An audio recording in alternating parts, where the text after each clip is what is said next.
Oke, selamat malam semua. Hari ini Jumat ya, 19 April. Ingat besok kan market off. Jadi hari ini terus terang aja saya nggak ada planning sih, cuman ada beberapa yang mesti diberesin untuk posisinya ya. Yang di minggu ini itu di beberapa trade kemarin tuh ada yang kena SL, ada yang kena TP juga ada. Cuman kita ulas dulu ya dari pergerakan indeks dolar.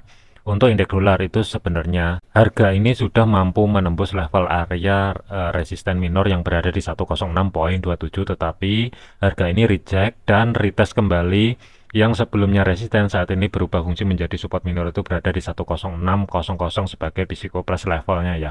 Kalau misalkan hari ini itu harga mampu bergerak di bawahnya level area tersebut atau membuat low baru yang berada di 105,99 lah pembulatan, atau di kirinya ya, di kiri ini kan juga ada zona demand sebenarnya masih di retest, akankah jebol atau enggak kita masih belum tahu. Tetapi kalau level area 105,96 ini dijebol, potensi mungkin dia akan sideways atau sedekat mungkin menuju 105,73 kembali ya. Jadi potensial untuk indeks dolar malam ini mungkin nggak ada pergerakan yang signifikan, potensial sideways ini mungkin ada. Kemudian untuk gold ya, gold ini kenaikan pagi tadi yang signifikan ke atas itu terkait dengan isu geopolitik ya. Jadi tetap waspada, potensial geopolitik ini lanjut. Kemarin saya sempat kena SL juga, tapi overall sih nggak ada masalah, masih tercover juga. Kalau kita lihatin dari segi tim prima 1, sebenarnya 2410 ini di outlook dari Sabtu kalau nggak salah ya, ini sudah saya sampaikan. Kalau misalkan gold ini keangkat ke atas, fokusnya adalah di kisaran level area 2410 karena ini ada level area resisten pertama weekly berlaku untuk minggu ini ya, dan ini sudah keambil, sudah kena. Nggak lama untuk gold ini balik lagi turun. Harga saat ini itu 2377 dan mendekati level area pivot weekly yang berada di 2367. Ini mungkin masih ada potensial bermain-main di kisaran level area tersebut. Tetapi kalau misalkan ini nanti geopolitik memanas lagi, tidak menutup kemungkinan mungkin gold ini akan keangkat ke atas menuju level area 2425, bahkan di atasnya mungkin bisa terjadi. Jadi untuk gold ini tetap waspada. Saya udah nggak ada posisi untuk di gold ya, jadi saya lebih prefer untuk minggu ini, apalagi sekarang hari Jumat ini saya lebih memilih netral, wait and see. Mungkin kita akan siapin lagi untuk outlook minggu depan tentunya untuk GBP USD. Pergerakan dari GBP USD sebenarnya ya, ini TP1 udah kena. Ketika TP1 kena, ini harga balik lagi ke atas. Saran saya kalau masih ada sisa posisi, mending beresin atau minimal stop loss itu harus sudah dimajukan di bawahnya break even, antisipasi kalau misalkan GBP USD ini keangkat ke atas, minimal risiko udah nol. Intinya itu aja sih. Ruang geraknya kemarin tuh menuju TP1 itu sekitar 66 pip lah. Untuk malam ini mungkin nggak akan tercapai. Support 2 weekly yang berada di 1.2333 ini mungkin nggak akan tercapai. Masih ada potensial mungkin ya untuk GBP USD ini retest sekali lagi di level area resistance 1.2474 tentunya. Tetapi kita akan lihatin proyeksi malam ini akankah tercapai atau tidaknya. Kesimpulannya untuk GBP saat ini masih berpotensi sideways, bergerak di level area support resisten pertama 1.2474 sampai dengan 1.2400-an sebagai psikologis price level tentunya. Jadi untuk GBP USD ini saran saya adalah kalau teman-teman nyimak di outlook yang kemarin, TP1 udah kena, skenario seperti biasa. Kalau misalkan sudah kena TP1, keluar sebagian posisi, majukan stop loss di bawahnya break even, itu tentunya nggak masalah. Tapi kalau mau beresin posisi untuk hari ini, tentunya sih oke. Nanti kita akan siapin lagi untuk outlook minggu depan ya, planning baru tentunya. Kemudian untuk Euro USD, pergerakan untuk Euro USD, dari day trade-nya sebenarnya ini hampir kena TP ya, kurang lebih itu jaraknya itu sekitar 60 pip mendekati TP, tetapi pergerakan itu low-nya itu jaraknya cuma 54 pip ya. Ini selisihnya sedikit sih, ini cuman kalau ngeliatin kondisi kayak gini ini saya anggap sudah beres. Masih ada potensial untuk Euro USD malam ini tuh retest sekali lagi di level area 1.06674. Kalau misalkan level area tersebut ini mampu menahan pergerakan ke atas, mungkin minggu depan untuk Euro USD ini masih ada potensial lanjut ke bawah, tapi nanti kita akan liatin dulu ya penutupan daily hari ini itu seperti apa untuk menentukan support resisten yang digunakan untuk minggu depan tentunya. Kesimpulannya untuk Euro USD saat ini saya lebih memilih netral. Saya nggak ada entry apapun ya untuk hari ini, tetapi untuk entryan yang kemarin ini sudah saya beresin semua. Jadi overall sih harusnya stop loss untuk entrian di sini harusnya udah masih aman ya. Kemudian untuk Audi USD, pergerakan untuk Audi USD minggu ini sebenarnya sih ada dua posisi. Yang pertama adalah untuk level area swing. Level area swing itu kena TP1. Ketika kena TP1 kemarin sudah saya informasikan, majukan stop loss keluar sebagian posisi. Kemudian ketika harga keangkat ke atas mendekati level area zona supply yang berada di blok biru ini, kalau misalkan ada konfirmasi yang valid ini mungkin oke. Kalau mau dijadikan ancang-ancang untuk cari setup sell, tetapi targetnya nggak bisa jauh-jauh. Risk to reward itu 1:150 pip. Dan untuk day trade ini harusnya udah keluar ya, ini udah TP. Harusnya nggak ada masalah. Dapatlah 50 pip dan posisi swing saat ini juga masih aman tentunya. Terserah sih kalau ini untuk saya pribadi ya. Kalau untuk saya pribadi khusus untuk Audi USD ini saya hold posisi, tetapi stop loss saya itu sudah saya majukan di bawahnya break even. Jadi kalau misalkan ini Audi USD ketarik ke atas, setidaknya dua posisi saya sudah out dengan TP, yang satu masih running setengah posisi ya dari swing kemarin, jadi nggak ada masalah. Kalaupun minggu depan ini harga tidak mampu turun ke bawah ya it's okay, nggak masalah ya. Intinya profit sudah diamankan. Untuk outlook minggu depan nanti kita akan siapin planning baru ya, tentunya akan ada sedikit perubahan dari level area support resisten.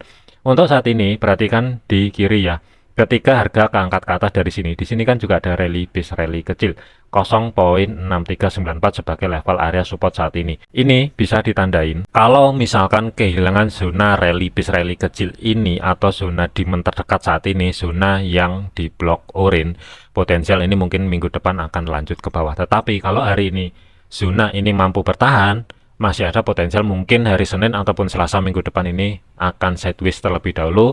Level areanya adalah batasan teratas 0.64600, kurang lebih di kisaran level area tersebut. Kesimpulannya Audi USD tidak ada posisi baru, yang ada beresin posisi itu kalau saran saya untuk teman-teman ya. Tapi untuk saya pribadi saya masih hold posisi dengan target 0.6300 sebagai risiko price level tentunya. USD CAD, pergerakan untuk USD CAD ini kemarin sebenarnya ada dua planning. Planning yang pertama adalah kalau misalkan perhatikan di kiri, di sini kan kemarin sudah dibahas, di sini ada zona demand. Kalau misalkan demand ini mampu menahan pergerakan ketika harga ke bawah dan ada konfirmasi pembalikan arah keluar dari level area zona yang di blok orange ini sebenarnya sih nggak masalah kalau mau cari entry posisi. Targetnya TP1 itu berada di 1.3796 dan ini harusnya sudah tercapai. Kemudian TP yang kedua itu berada di 1.3864, kemungkinan malam ini nggak akan tercapai. Jadi untuk outlook minggu ini USD CAD ini cuman mampu nyampe di TP1 dan masih ada potensial untuk malam ini itu bermain-main di antara level area support 1.3745 sampai dengan level area resisten minor yang berada di 1.3796. Untuk re-entry posisi baru, ini saya lebih memilih nggak ada posisi. Tadi saya juga kena TP, tetapi setelah saya majukan SL-nya, SL Plus keluar sebagian posisi, ternyata harga turun dan SL Plus-nya kena. Jadi untuk saat ini saya lebih memilih untuk netral USD CAD ya. Nanti untuk minggu depan kita siapin lagi untuk outlook-nya. Kuncinya masih tetap kalau misalkan USD CAD ini mampu bergerak ke bawah selama zona demand di sini ini bertahan, ini mungkin masih ada potensial akan bermain-main terlebih dahulu di kisaran level area antara demand dan resisten pertama yang berada di 1.3796 tentunya. Selanjutnya adalah USD Swiss. Pergerakan untuk USD Swiss ini out of plan. Stop loss ini kena. Kemudian saya nggak ada entry baru ya. Saya cuma ada entry satu aja di USD Swiss dan stop lossnya kena. Intinya ketika pergerakan harga ke bawah, level area support pertama weekly itu berada di 0.9028. Meskipun harga mampu turun ke sana dan sebagai low minggu lalu itu berada di 0.9005, penutupan itu belum mampu tutup di bawahnya level area tersebut. Jadi ini mungkin bisa dijadikan acuan ya untuk minggu depan. Selama level area zona yang di blok biru ini bertahan, masih ada potensial mungkin USD Swiss ini akan melanjutkan perjalanan ke atas, tetapi ini nggak bisa jauh-jauh dulu karena di atas itu juga masih ada level area resisten kuat itu berada di antara 0.9123 sampai dengan 0.9147, kurang lebih di kisaran level area tersebut. Jadi planning untuk hari ini USD Swiss ini saya lebih memilih netral dulu. Ini masih ada potensial bermain bermain-main di level area sebagai pivot weekly itu 0.9076 sampai dengan resisten pertama yang berada di 0.9123. Selanjutnya terakhir adalah USD Yen. Pergerakan untuk USD JPY ini kalau kita lihatin ya dari pergerakan sebelum harga reject ataupun turun ke bawah kena stop loss, antisipasi kemarin ya TP1 itu kurang lebih di kisaran kalau nggak salah kemarin 154.46 ini sebagai TP1 kalau misalkan mau day trade. Itu yang pertama. Yang kedua itu TP2 maksimal jangan jauh-jauh di 154.92 atau 155.00 sebagai Bishiko Price Level. Ini kalau tidak salah di video yang sebelumnya sudah saya sampaikan TP1-nya kena. Ketika TP1 kena, harga ini ternyata dampak dari geopolitik tadi pagi ya ini cepat banget ke bawah dan stop loss ini kena. Kita lihatin dulu ya di kiri. Ketika harga menyentuh level area zona supply 1, 2, 3. Kemarin sudah saya sampaikan meskipun kedua kalinya zona demand ini disentuh, masih ada potensial sekali lagi zona demand ini kesentuh sebelum harga lanjut ke atas. Itu kalau nggak salah kemarin saya sudah sampaikan pergerakan untuk saat ini ketika menyentuh level area yang bertumbuh dengan support 154.00 ini kejadian ke reject. Kalaupun ada entry posisi buy kemarin ya, perhatikan candle kecil di sini. Kemarin itu saya sudah sampaikan kalau misalkan ya harga kalau mau sekali lagi turun menuju zona demand yang berada di blok oranye ini, mungkin saya akan cari ancang-ancang untuk setup buy dengan targetnya itu 154.46 dan target maksimal ada di 154.97. Kemarin itu saya ada dua posisi. Yang pertama kena TP, tapi yang kedua itu kena stop loss karena ini saya nggak sempat majukan untuk stop loss di atasnya break even. Jadi overall nggak masalah sih, masih ada sisa profit sedikit di USD JPY. Tetapi untuk saat ini saya lebih memilih netral, tidak ada entry posisi apapun. Ada tambahan dari segi fundamental ya, hati-hati kalau misalkan terjadi ataupun mendadak Bank Sentral Jepang kalau misalkan terjadi itu nanti intervensi, potensial ini mungkin USD JPY akan kedorong dengan cepat signifikan ke bawah kurang lebih menuju level area 152 sampai dengan 150 itu dengan cepat. Tetapi pergerakan itu nanti nggak akan lama sebelum harga lanjut ke atas. Hati-hati untuk USD JPY yang ada planning trade minggu depan. Intinya itu aja. Tapi kalau misalkan itu nanti tidak terjadi, masih ada potensial mungkin 155 ini akan dituju ya untuk minggu depan. Nanti kita lihatin proyeksinya. Saya butuh untuk analisa minggu depan ini close daily hari ini itu selesai dulu, beresin dulu, baru nanti itu kita bisa buatkan outlook untuk ancang-ancang planning minggu depan tentunya. Oke, kesimpulannya dari beberapa video kemarin ya dan juga outlook, sebenarnya sih untuk targetnya nggak bisa maksimal. Ada beberapa yang kena stop loss, tapi perbandingannya antara stop loss dan TP itu lebih banyak kena TP-nya. Harusnya sih masih aman. Profitnya meskipun kena stop loss ya harusnya sih masih oke, masih tercover ya. Mungkin itu aja untuk ulasan ya untuk minggu ini. Tentunya outlook minggu depan insya Allah saya akan posting besok. Kalau nggak ada waktu maksimal minggu malam sudah saya posting.